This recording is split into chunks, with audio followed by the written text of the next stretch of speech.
Bismillah, Assalamualaikum warahmatullahi wabarakatuh.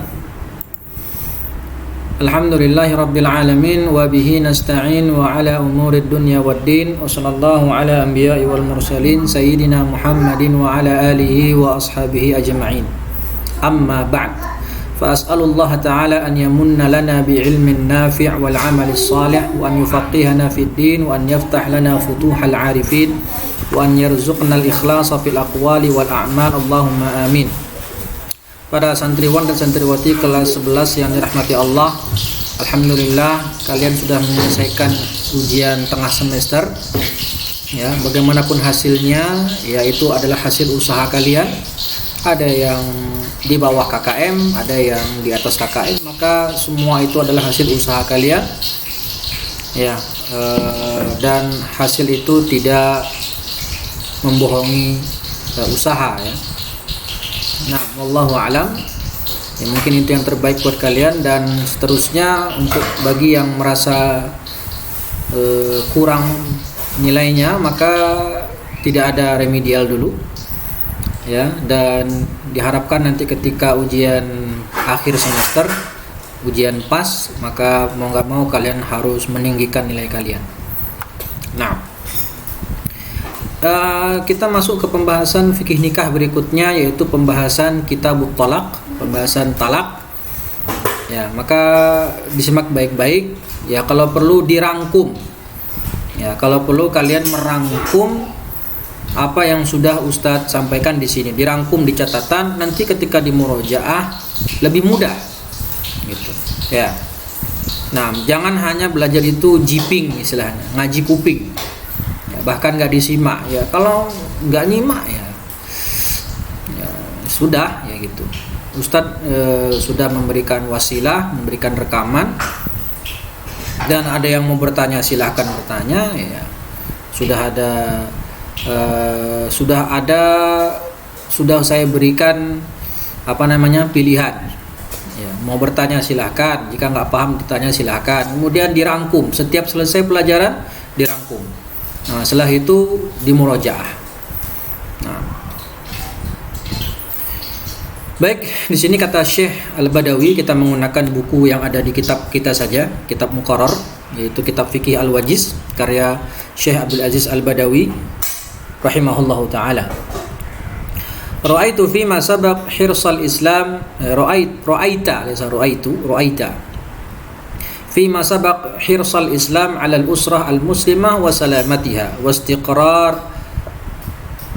واستقرار الحياة فيها ورأيت طرق العلاج التي شرعها لمعالجة الخلاف الذي ينشأ في الأسرة المسلمة سواء كان سببه أحد الزوجين أو كليهما. Engkau telah melihat di pembahasan sebelumnya bagaimana agama Islam itu sangat konsen terhadap sangat memperhatikan keadaan rumah tangga Islam, ya, keadaan rumah tangga, ya. Dan mereka Islam itu ingin supaya rumah tangga seseorang itu, keluarga muslim itu sakinah mawaddah warahmah, sehingga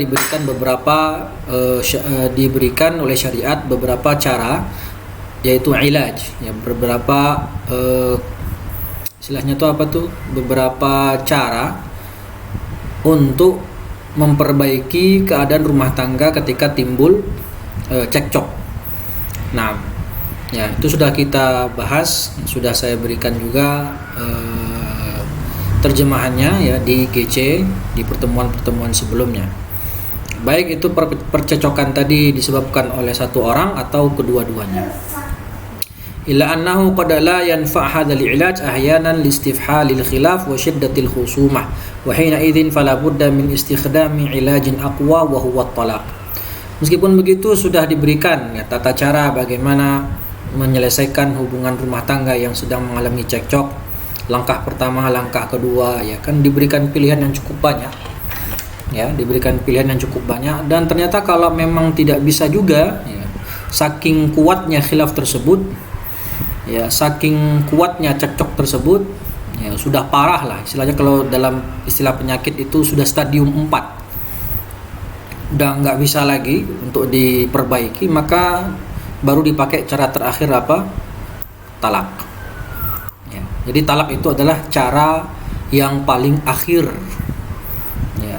Cara yang paling akhir bagi rumah tangga, bagi keluarga dalam sebuah rumah tangga untuk menyelesaikan masalah yang ada.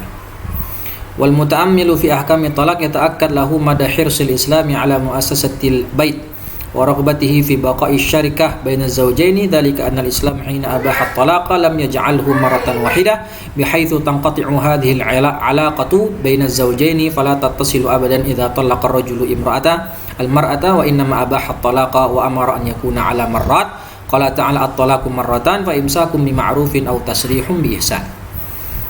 Al-muta'ammil itu orang yang mau merenungi, ya, mau meneliti, ya, merenungi hukum talak dalam Islam, maka akan semakin kuat pemahamannya, akan semakin kuat kecintaannya dengan syariat Islam, yang mana di situ betul-betul Islam itu ingin sekali menjaga keutuhan rumah tangga keluarga muslim, ya, waraghbatuhu fi baqa'i syarikah, dan ingin supaya keluarga muslim tadi selalu senantiasa bersama, tidak terjadi perpisahan.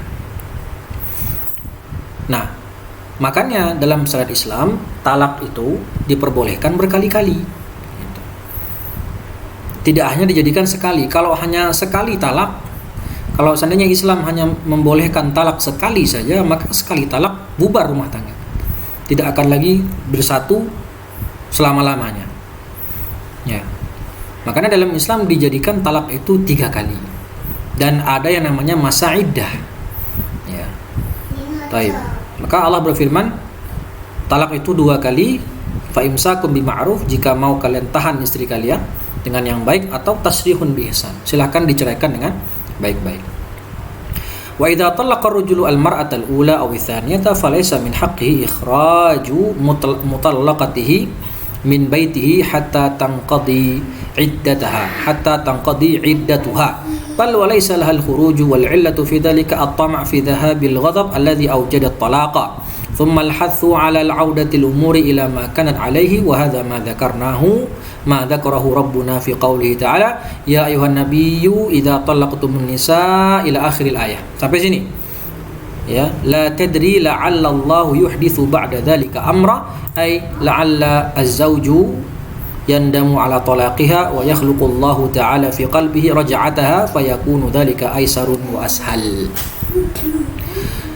Kalau seorang suami mentalak istrinya sekali atau 2 kali, maka di situ tidak ada hak bagi suami untuk mengeluarkan istrinya yang ditalak tadi dari rumahnya.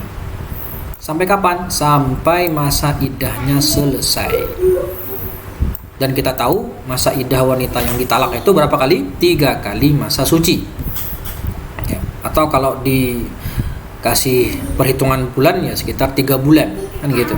3 kali masa suci. Selama dia di masa iddah, hak bagi seorang wanita adalah boleh tinggal di rumah suaminya yang mentalaknya itu. Sampai kapan? Sampai dia selesai masa iddah. Dan si suami nggak boleh mengusir si wanita pulang ke rumah orang tuanya, nggak boleh. Si wanita tadi tetap berhak tinggal di rumah suaminya. Ini hak wanita. Ya. Dan masih tetap diberi nafkah. Kenapa? Karena statusnya dia masih istri. Tapi istri yang tertalak. Ya, statusnya masih istri, berhak mendapatkan nafkah sebagaimana biasa dan nggak boleh dikeluarkan dari rumah. Bal walaysa lahal khuruj. Ya. Bahkan kata Allah dalam Quran kan, kata Syekh di sini, tidak boleh bagi si istri itu keluar malah. Artinya nggak boleh dia ngungsi ke rumah orang tuanya. Ya, kalau dia masih dalam keadaan masa iddah, itu sejatinya dia nggak boleh keluar, nggak boleh ngungsi ke rumah orang tuanya. Taib, wal illah fi dzalika, kenapa disyariatkan demikian? Alasannya adalah karena supaya marah yang muncul saat talak itu terjadi supaya hilang gitu. Kemudian ketika suaminya sudah reda marahnya, nah dia berharap bisa kembali rujuk dengan istrinya. Ya, audatul umur ila makanat, kembali seperti semula. Ya, kan biasanya talak itu kebanyakan terjadi gara-gara kondisi lagi marah. Ya, kondisi lagi marah, maka misalnya lagi sedang marah-marahnya, kemudian akhirnya terucap kata talak dari suami, maka Islam mensyariatkan adanya masa iddah. Nah, selama masa iddah tadi diharapkan si suami sudah mulai hilang rasa marahnya dan menyesali perbuatannya, dan dia kembali ingin merujuk istrinya dan memulai lagi seperti semula. Ya, betapa indah syariat Islam. Coba kalau tidak pakai masa iddah, langsung talak, nggak ada masa iddah, langsung dikeluarkan dari rumah. Mungkin saja nanti dia menyesal kan. Ya, maka di sini masih ada diberikan oleh Allah kesempatan untuk bersatu kembali. Nah, kata Allah di sini, la tadri la'alla Allahu yuhditsu ba'da dzalika amra, ai la'alla az-zawju yandam ala talaqiha. Siapa tahu si suami tadi menyesal karena telah menceraikan istrinya gitu. Ya. Dan Allah memberikan dimasukkan ke dalam hati si suami tadi perasaan ingin merujuk istrinya. Maka hal itu tentu lebih mudah dan lebih gampang. Ya. Maka di sini kita tahu di antara hikmah masa iddah itu, selain yang pertama istibra'ur rahim, ya, bara'atur rahim, istibra'ur rahim, mengosongkan rahim, dalam artian supaya nanti kalau dia menikah lagi dengan laki-laki lain, rahimnya itu benar-benar telah kosong dari benih-benih yang ada di suami yang pertama, sehingga ketika nanti hamil lagi di suami yang kedua, maka nasabnya jelas dihubungkan kepada suami yang kedua. Itu hikmah yang pertama yang cukup masyhur di kalangan ulama. Dan yang kedua tentu tadi disyariatkannya masa iddah, selain untuk istibra'ur rahim, membersihkan rahim, yang kedua adalah supaya suami mempunyai masa atau mempunyai waktu untuk berpikir ulang, ya, sebelum masa iddahnya selesai. Di sana diberikan kesempatan untuk kembali rujuk dan menarik kembali putusan yang telah dia lakukan. 6. Ya. Aqsamut talaq. Jadi ada yang beralasan, misalnya kan sekarang sudah modern Ustaz, kalau memang iddah itu ditujukan untuk istibra'ur rahim, kan cukup sekarang pakai USG, ya, misalnya gitu ya. Ada yang mengatakan kalau alasannya untuk istibra'ur rahim, dulu kan zaman dulu nggak ada USG, sekarang ada USG. Jadi si perempuan tadi bisa langsung hari itu juga mengecek ke USG apakah rahimnya itu ada benih atau tidak. Kalau nggak ada benih, maka boleh dia langsung nikah besoknya. Enggak. Ya, yang pertama itu adalah syariat Allah. Ya, syariat Allah, dan kita sami'na wa ata'na. Baik kita tahu hikmahnya atau tidak. Dan yang kedua, ternyata tidak hanya untuk istibra'ur rahim, tapi di sana juga ada kesempatan bagi suami untuk merujuk istrinya kembali kalau dia mau berubah pikiran. Ya, maka syariat itu, ya, apalagi syariat yang sudah baku seperti ini, tidak bisa dirubah dengan alasan kemajuan teknologi. Ya, tidak bisa dimajukan, tidak bisa dihapus, ya, tidak bisa direvisi hanya karena alasan perkembangan zaman dan kemajuan teknologi. Sama halnya dengan kasus zina yang kemarin kita bahas, nggak bisa dijadikan CCTV itu sebagai alat bukti untuk persaksian dalam kasus zina. Makanya zina itu persaksiannya harus melihat langsung dengan mata kepala sendiri dan jumlahnya minimal 4 orang. Kalau pakai CCTV tidak diterima dengan alasan cukup banyak. Ya, pertama bisa saja CCTV itu rekayasa, bisa dirubah-rubah, bisa diedit-edit, ya, tidak bisa diterima. Dan kedua, karena perkara zina, hukuman zina itu perkara berat yang bisa menghilangkan nyawa seseorang, maka tentu syaratnya pun juga cukup berat. Aqsamut talaq, macam-macam talak. Nah, kita masuk ke pembahasan jenis-jenis talak. Pertama, talak itu mempunyai beberapa definisi, beberapa pembagian sesuai i'tibar, sesuai sisi apa. Yang pertama, min haitsul lafzi. Talak dari sisi lafaz. Ada 2. Ada sharih wal kinayah. Jadi ini dilihat dari sisi pertama, yaitu dari sisi lafaz. Maka dia ada dua pembagian, yaitu talak yang sifatnya sharih, jelas, dan sifatnya kinayah atau bahasa kiasan. Apa itu sharih? Huwa alladhi yafhamu min ma'nal kalam 'inda talaffuz biha wa la yahtamilu ghairuhu. Ini pengertian lafaz talak yang sharih, yaitu yang langsung dipahami dari makna dari maknanya ketika terucap dan tidak mengandung makna lain seperti anti taliq atau anti mutallaqah. Kamu saya talak, misalnya kata suami. Maka ini lafaznya sharih, bahwasanya lafaznya sharih dan tidak mengandung makna lain. Artinya maknanya cuma satu, yaitu suami mentalak istrinya, clear. Tidak ada mengandung makna lain. Dan lafaz sharih ini hadza yaqa'u bihi talaq hazilan kana aw la'iban aw lam yanwi li hadithi Abi Hurairah 'anil Nabi sallallahu alaihi wasallam qala thalathun jidduhun najid wa hazluhun najid an-nikah wa talaq war raj'ah. Talak yang sifatnya sharih seperti ini, dia jatuh talaknya meski yang mengucapkan itu bercanda atau serius. Hazilan kana aw la'iban, baik dia itu serius ngucapin atau cuman bercanda, selama yang keluar dari mulut suami adalah lafaznya sharih, baik suami tadi niatnya sungguh-sungguh atau bercanda, tetap jatuh talaknya. Berdasarkan hadis ini, tiga hal yang seriusnya ya dianggap serius dan bercandanya dianggap serius, yaitu nikah, lafaz nikah, mau bercanda ataupun serius, maka tetap terjadi pernikahan.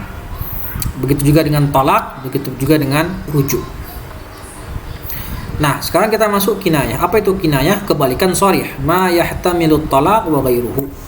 Apa yang lafaznya tadi bisa mengandung makna talak, bisa mengandung makna tidak talak. Contohnya apa? Ilhaqi bi ahliki. Ya, misalnya suami mengatakan kepada istrinya, udah kamu pulang aja ke rumah orang tuamu. Nah, kamu pulang saja ke rumah orang tuamu. Di sini tidak ada lafaz talak, nggak ada. Kalimat tolako itu nggak ada. Cuma dengan bahasa silakan kamu pulang ke rumah orang tuamu. Gitu kata suami.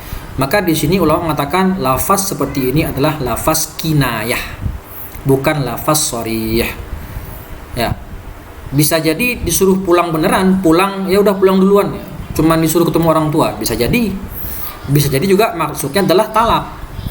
Maka dalam kasus seperti ini bagaimana hukumnya? Hadza la yaqa'u bihi talaq illa binniyah. Kata Syekh di sini, lafaz seperti ini tidak langsung jatuh talak kecuali dengan niat. Artinya ditanya sama suami, kamu ngomong seperti itu niatnya talak atau hanya nyuruh istri pulang? Kalau niatnya talak, jatuh talak. Kalau niatnya lain, ya nggak jatuh talak. Ya, contoh yang lain apa? Lafaz kinayah. Aku udah muak dengan wajahmu, misalnya. Aku nggak pengen melihat wajahmu lagi. Nah, kalau suami bilang demikian, maka ini ini lafaznya kinayah. Nggak bisa langsung dipahami kalau itu talak. Ya, ditanyakan sama suami, nah, ini lafaznya talak, ini inginnya talak apa enggak? Ya, tergantung niatnya. Berdasarkan hadis innamal a'malu binniyat. Baik. Ya. Ini hadis Ka'ab bin Malik hina hajarahu. Ini contohnya ya. Hadis Aisyah di atas. Ilhaqi bi ahliki. Nah, ini contoh lafaz yang pertama. Ilhaqi bi ahliki. Hadis Ka'ab bin Malik, ya, hadis dari Ka'ab bin Malik ketika Nabi Muhammad menghajar ya. Menghajar itu memboikot. Ka'ab bin Malik ini sahabat mulia yang mana saat itu dia tidak ikut perang Tabuk ya, litakhallufihim anil khuruj ma'ahu ila Tabuk. Ini kisah cukup panjang yang dulu pernah saya sampaikan di kajian Ahad pagi kalau tidak salah. Ya, pas di SMP ya. Tentang kalau tidak salah tentang Ka'ab bin Malik. Itu yang mana mereka ini adalah bertiga ya. Salah satunya adalah Ka'ab bin Malik, itu tidak hadir untuk perang Tabuk. Tidak ada uzur. Ya, enggak ada uzur. memang nggak hadir aja gitu, tidak ikut perang Tabuk. Akhirnya Nabi dan para sahabat memboikot mereka bertiga selama 50 hari 50 malam. Nggak diajak bicara, nggak ditergu sapa, ya, dihajar, istilahnya diboikot. Baik. Nah, ceritanya saat itu Rasulullah tambahan hukuman buat Ka'ab selain diboikot adalah Ka'ab disuruh untuk menjauh dari istrinya. Kata Nabi apa? I'tazil imra'atak. I'tazil imra'atak. Engkau harus menjauh dari istrimu, berpisah dari istrimu. Maka Ka'ab bertanya sama utusan yang diutus sama Nabi ke Ka'ab, "Utalliquha am madza af'al?" Aku talak dia atau harus aku ngapain? Maka kata utusan tadi yaitu bal i'tazilha fala tuqarribannaha. Ya, enggak ditalak tapi jauhi istrimu, ya, jangan dekat-dekat. Maka kata si Ka'ab pada istrinya, "Ya udah kalau gitu aku suruh istriku pulang aja. Ilhaqi bi ahliki." Istriku pulang. Ya, pulang ke rumah. Nah, di sini kan maksudnya jelas. Di sini maksudnya Ka'ab disuruh sama Nabi untuk menjauhi istrinya, tapi bukan untuk mentalak, suruh jauh-jauh saja. Karena masih dalam masa proses hukuman boikot dari Rasulullah, maka Ka'ab pun menyuruh pulang istrinya ke rumahnya. Nah, jadi itu pembagian yang pertama. Talak dari sisi lafaz ada dua, sharih dan kinayah. Kedua, min haitsu ta'liq wa tanjis. Talak dari sisi ta'liq dan dari sisi tanjis. Apa itu ta'liq dan tanjis? Wal munjizah allati qasada biha man astaraha wuqu'at talaq fil hal. Talak yang sifatnya munjizah atau munjazah itu adalah talak yang diinginkan oleh seseorang jatuh saat itu juga. Man astaraha wuqu'at talaq fil hal, artinya si suami tadi ingin mentalak istrinya saat itu juga, fil hal. Ka'an yaqul anti talik. Ketika suami kata sama istrinya anti talik, maka detik itu juga istrinya statusnya mutallaqah. Nah, tapi ada juga lafaz wa hukmu hadzal talaq annahu yaqa'u fil hal. Maka hukum talak seperti ini apa? Talak tadi jatuh pada saat itu juga, dan detik itu juga si istri statusnya adalah mutallaqah. Wa mata saudara min ahlihi wa sadafa mahallan lahu. Sedangkan lafaz yang sifatnya muallaq, yaitu diikat dengan suatu syarat. Ma ja'ala az-zawju fihi husul at-talaq mu'allaqan ala syartin. Ya, yang mana suami tadi menginginkan talaknya jatuh tapi dengan diikat dengan sebuah syarat. Kalau kamu melakukan ini maka kamu talak. Nah, itu. Jadi diikat dengan syarat. Ya, mu'allaq itu terikat, menggantung. Misal an yaqula li zaujatihi in dhahabti ila makanin kadza fa anti taliq. Seperti si suami ngomong ke istrinya, "Wahai istriku, jika kamu pergi ke sana maka kamu tertalak." Jadi kan talaknya ini diikat dengan sebuah syarat. Kalau dia pergi ke sana baru talaknya jatuh. Tapi kalau istrinya nggak ke sana, ya maka talaknya tidak jatuh. Kalau kamu, misalnya kata si suami, kalau kamu makan duren, maka kamu tertalak, misalnya. Maka selama istrinya nggak makan duren, ya nggak jatuh talak. Tapi kalau istrinya makan duren, ya jatuh talak. Ya. Terus kalau istrinya makan apa? Makan olahan duren. Dia nggak makan duren tapi makan olahan duren. Ya, ini cerdik ya, pinter istrinya ini. Dia makan apa misalnya? Makan pie atau apa?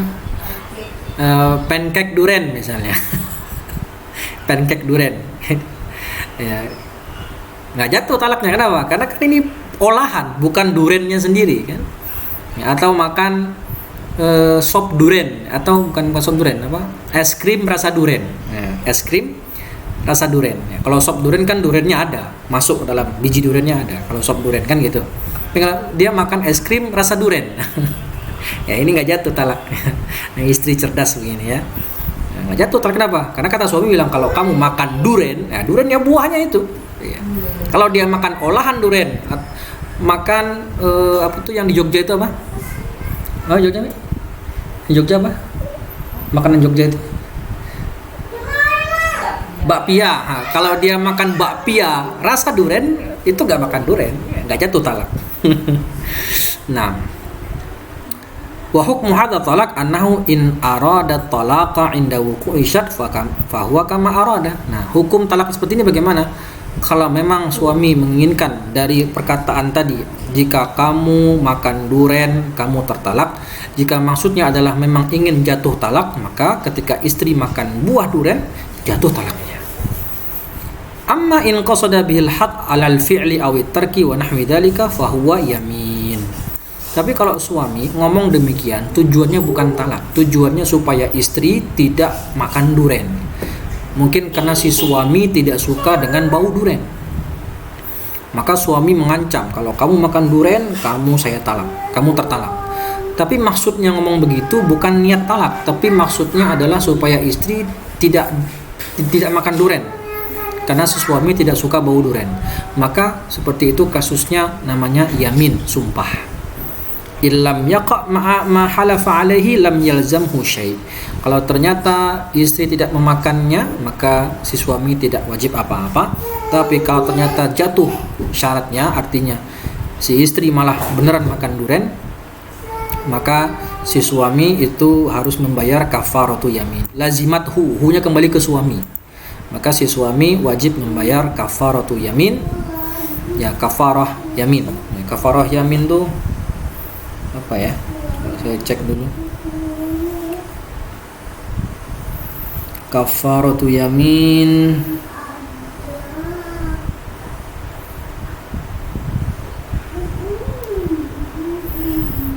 Nah, ada 3. Kafaratu yamin itu ada 3 macam.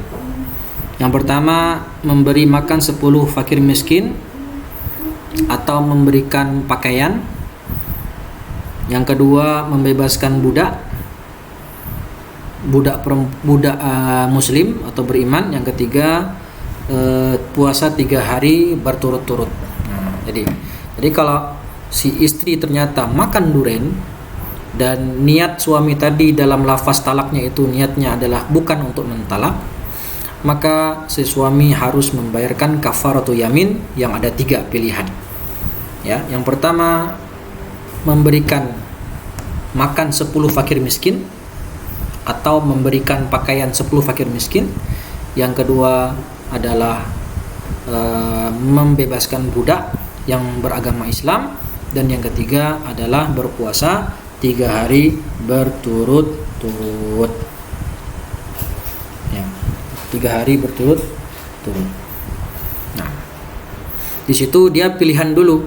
Pertama dia memberikan makan dulu atau memberikan pakaian. Ya, kalau nggak sanggup, kalau nggak sanggup baru membebaskan budak.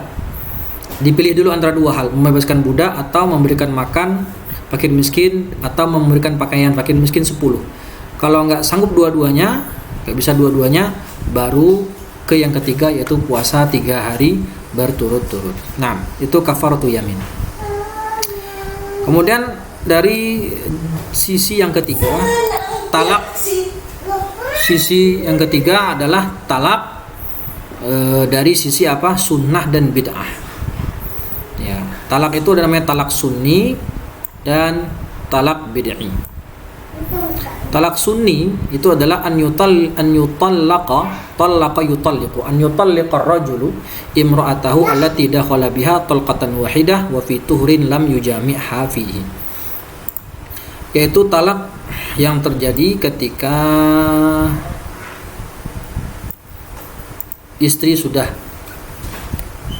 dicampuri. Ya, sudah dicampuri, dan talak itu terjadi saat apa? Saat kondisi suci dan belum dijimai lagi. Artinya talak itu terjadi setelah sudah digauli sebelumnya istrinya. Tapi kalau talaknya sebelum digauli, sebelum dijima, itu bukan talak sunnah, itu namanya ya bukan talak sunnah ya. Talak juga namanya, tapi di sana tidak ada iddah bagi si istri. Kenapa? Karena istri belum sama sekali disentuh oleh suaminya. Nah, di sini kata Syekh, maksud dari talak sunnah adalah talak yang terjadi setelah hubungan suami istri.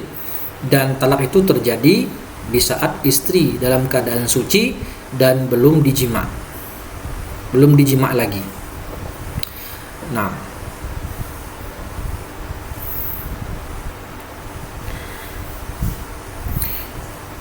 waqad fassara an-nabiy al-ayah, ayat yang ini, ayuhan nabiyyu idza talaqtumun nisa fatalliquhunna li'iddatihin hina talaqa ibnu Umar imra'atahu wa hiya haid fasa'ala Umar ibn al-Khattab Rasulullah an dzalik faqala Rasulullah muruhu falyuraji'ha thumma liyumsikha hatta tathur thumma tahid thumma tathur thumma in syaa'a amsaka ba'da dzalika wa in syaa'a talaqa qabla an yamassa fatilkal iddatu allati amara Allah subhanahu wa ta'ala an tutalliq laha an-nisa. Ya, jadi ceritanya ada sahabat Ibnu Umar, anaknya Umar bin Khattab itu menceraikan istrinya saat istrinya dalam keadaan haid. Maka Umar bertanya sama Nabi, hukumnya bagaimana? Maka Nabi pun menyuruh Umar untuk bilang ke anaknya, murhu falyuraji'ha, suruh si Ibnu Umar tadi merujuk kembali istrinya dan tahan dia sampai suci, ya. Jadi si istri tadi ditalak saat keadaan haid. Disuruh sama Nabi rujuk kembali dan dipersilahkan ditahan, ya bukan dipersilahkan. Disuruh untuk menahan istrinya sampai keadaan suci. Kemudian haid lagi. Berarti ini haid yang kedua, kemudian suci lagi. Nah, ini suci yang kedua. Setelah suci yang kedua ini baru Nabi memberikan pilihan. Mau ditalak atau enggak itu terserah. Ya. Ini maksud fatil kal iddah. Inilah iddah yang dimaksudkan oleh Quran, itu fatalliquhunna li'iddatihin. Ya. Jadi iddah di sini artinya adalah apa? Di masa suci yang kedua. Ya. Inilah maksudnya mentalak itu dalam keadaan suci. Ya, dalam keadaan suci, bukan dalam keadaan haid, dan juga dalam keadaan dia setelah suci tidak dijima dulu. Ya, tapi kalau dia sudah suci sebelum ditalak terjadi jima, nah ini juga talak bid'i namanya. Artinya kalau sudah suci, habis haid dia sudah suci, tidak dijima, maka di situ boleh ditalak. Namanya talak sunni. Dan inilah talak yang benar. Amma at-talaqul bid'i, sedangkan talak bid'ah, ya, at-talaq mukhalif lil masyru', itu kebalikan dari talak sunni tadi. Apa itu? Ka'an yutalliqaha wa hiya haidun aw fi tuhurin jama'aha fihi. Talak bid'ah adalah mentalak istri dalam keadaan haid, sebagaimana yang dilakukan Ibnu Umar sama istrinya. Mentalak istri saat dia keadaan haid, atau mentalak istri dalam keadaan suci tetapi sudah dijima dulu, ya, sudah terlanjur dijima dahulu. Ya, berarti bagaimana kalau sudah terlanjur dijima? Ya, jangan ditalak, tapi tunggu dia haid. Setelah haid kemudian dia suci, haid lagi, suci lagi. Nah, sama seperti kalau kasusnya dia haid.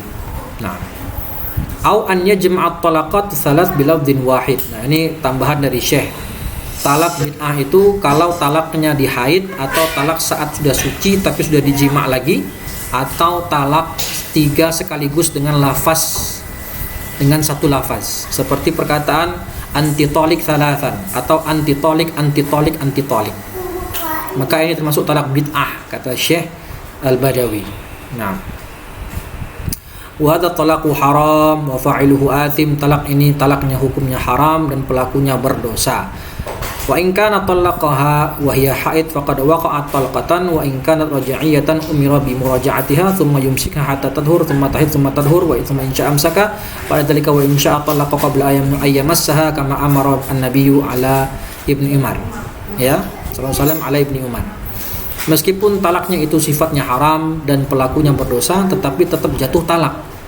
Buktinya apa? Buktinya Nabi Muhammad berkata sama Umar bin Khattab, "Murhu falyuraji'ha."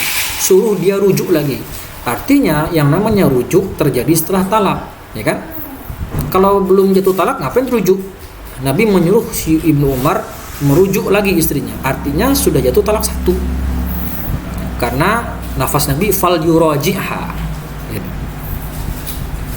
Baik.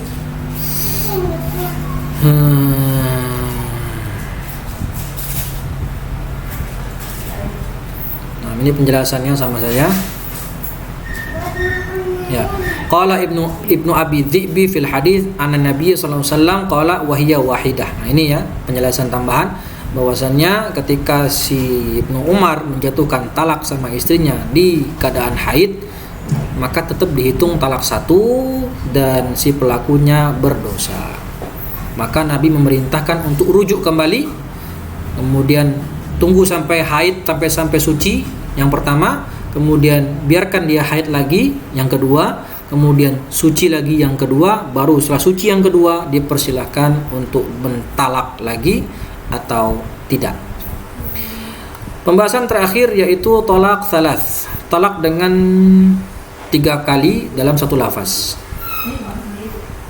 Wa in talaqaha thalathan bilafdhin wahid aw fi majlisin wahid fa innama yaqa'u wahidatan lima rawahu Muslim an Ibnu Abbas qala kana talaqu ala ahdi Rasulillah wa Abi Bakrin wa sinin min khilafati Umar talaqun thalatha wahidatan fa qala Umar bin Khattab inna an-nasa qad ista'jalu fi amrin qad kanat lahum fihi unatan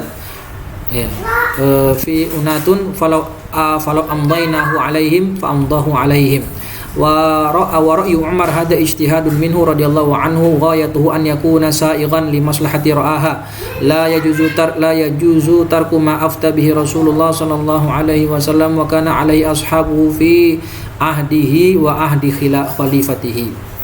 Di sini Syekh mengatakan bahwasannya talak dengan sekali talak dalam satu kali lafaz itu 3 talak.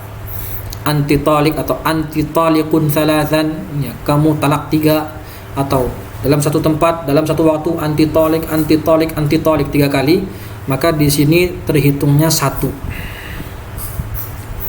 Ya, dihitungnya berapa? Terhitungnya 1. Berdasarkan hadis Nabi, dulu talak di masa Rasul, di masa Abu Bakar, dan bertahun-tahun di masa Umar bin Khattab itu kalau talaknya 3 dihitung 1. Baru setelah itu Umar melihat orang-orang bermudah-mudahan dalam mentalak. Bermudah-mudahan dalam mentalak, yang mana kata Umar justru talak itu adalah perkara yang tidak boleh dilakukan secara terburu-buru, berproses, ya, tidak boleh bermudah-mudahan dalam melafazkan talak. Maka gara-gara fenomena seperti itu Umar memberlakukan apa? Memberlakukan bahwasannya talak 3 dalam sekali lafaz itu jatuh talak 3. Tapi pendapat Syekh di sini mengatakan itu adalah ijtihadnya Umar, itu hanya pendapat Umar, ya. Tujuannya apa? Tujuannya supaya orang tidak bermudah-mudahan dalam mentalak. Karena sebagaimana tadi di awal kita bahas, talak itu adalah jalan terakhir dalam menyelesaikan masalah yang ada di rumah tangga. Bukan ujuk-ujuk talak langsung, enggak. Ada prosesnya, panjang prosesnya. Setelah itu kalau udah mentok baru di ujungnya talak. Nah, sayangnya saat itu orang bermudah-mudahan sehingga Umar memberlakukan ijtihad beliau, orang yang melakukan lafaz talak sekali talak itu 3 lafaz 3 talak, maka langsung jatuh 3. Tujuan Umar seperti itu. Tapi kata Syekh, ini pendapat Umar dan kita tidak boleh meninggalkan apa yang difatwakan oleh Rasulullah, ya, dan apa yang dilakukan oleh Rasulullah dan sahabat-sahabat sebelumnya sampai pada masa Khalifah Umar. Jadi pada masa Khalifah Umar sebelumnya selama bertahun-tahun tetap dihitung 1. Tapi setelah belakangan saking banyaknya yang melakukan talak dengan bermudah-mudahan, maka Umar baru berfatwa demikian. Taib, rabi'an min haitsu raj'ah wa adamiha, talak dengan sisi yang terakhir. Dilihat dari sisi rujuk dan tidaknya. Maka talak itu ada 2 macam, ada talak raj'i dan talak bain. Talak bain juga ada 2, ada bainunah sughra, ada bainunah kubra. Talak raj'i adalah talak madkhul biha, yaitu talak yang terjadi setelah jima, wa ghairu muqabalati mal, tanpa ada timbal balik dari harta. Walam yasbiquhu talaqun aslan aw kana masbuqan bi talqatin wahidah. Jadi talak raj'i itu talak satu atau talak dua. Ya, talak yang terjadi setelah adanya jima. Ya. Kalau talak terjadi sebelum jima, maka istri dipersilahkan untuk menikah lagi dengan laki-laki lain esok harinya langsung. Tidak ada masa iddah. Tapi kalau talak yang sudah terjadi setelah dukhul, setelah jima, maka itu namanya talak raj'i. Ya, dan berlaku di sana masa iddah. Talak raj'i ya, wal mutallaqah talaqan raj'iyan zaujatun madamat fi iddatiha. Nah, ini penting lagi, seperti yang saya bilang barusan, wanita yang tertalak statusnya talak raj'i, statusnya dia masih istri. Ya, masih istri dari suami yang mentalaknya selama masa iddah. Dan bagi suami hak untuk rujuk dengan istri yang dia talak kapanpun dia mau selama dalam masa iddah, dan tidak ada syarat harus ridho istri atau ridho wali dari istri itu. Ya, ini hak suami. Tadi hak istri apa tadi? Pertama, selama masa iddah, hak istri adalah tetap diberi nafkah dan tidak boleh diusir dari rumah suaminya. Itu hak istri. Nah, hak suami adalah berhak untuk rujuk sama istrinya tersebut kapanpun dia mau, meskipun si istri nggak ridho. Nah, kenapa? Karena statusnya dia masih istri. Nah, itu ya, nggak boleh nggak mau. Dan yang paling berhak untuk merujuk saat itu ya suaminya yang mentalaknya. Ya, selama belum masa iddah. Tapi kalau sudah lewat masa iddah, maka si istri sudah bebas. Statusnya sudah ajnabi, artinya sudah wanita asing bagi suami yang mentalaknya. Di situ dia boleh memilih rujuk lagi dengan suami yang mentalak, atau dia nikah lagi dengan suami yang lain, dengan laki-laki yang lain. Dan kalau mau rujuk lagi dengan suami yang pertama yang mentalak setelah masa iddah berakhir, harus dengan akad yang baru dan mahar yang baru. Nah, gitu ya. Jadi semua masing-masing mempunyai hak dan kewajiban. Ya, kewajiban suami adalah memberikan nafkah sebagaimana biasa selama masa iddah dan menjaga istrinya tetap di rumah, tidak boleh diusir. Kewajiban istri bagaimana? Ya adalah harus mau dirujuk ketika masih dalam masa iddah talak satu atau talak dua. Nah, dalilnya wal mutallaqat yatarabbasna bi anfusihinna thalathata quru wa la yahilu lahunna ay yaktumna ma khalaqallahu fi arhamihinna in kunna yu'minna billahi wal yawmil akhir wa bu'ulatuhunna ahaqqu bi raddihinna fi dzalika in aradu islah. Wa bu'ulatuhun, bu'ulah itu artinya suami, dan suami-suami mereka yang mentalak mereka lebih berhak untuk merujuk mereka kembali dalam keadaan yang demikian kalau mereka ingin mengadakan islah. Ya, ingin mengadakan islah. Taib wallahu ta'ala wa a'lam. Semoga bermanfaat. InsyaAllah di pertemuan berikutnya kita masuk ke pembahasan khulu. Jika ada yang mau bertanya, silakan bertanya. Ya, kalau belum paham silakan bertanya lewat WA.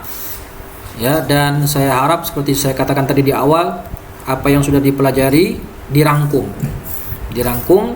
dan ditulis di buku catatan, ya, supaya lebih memudahkan untuk dimurajaah.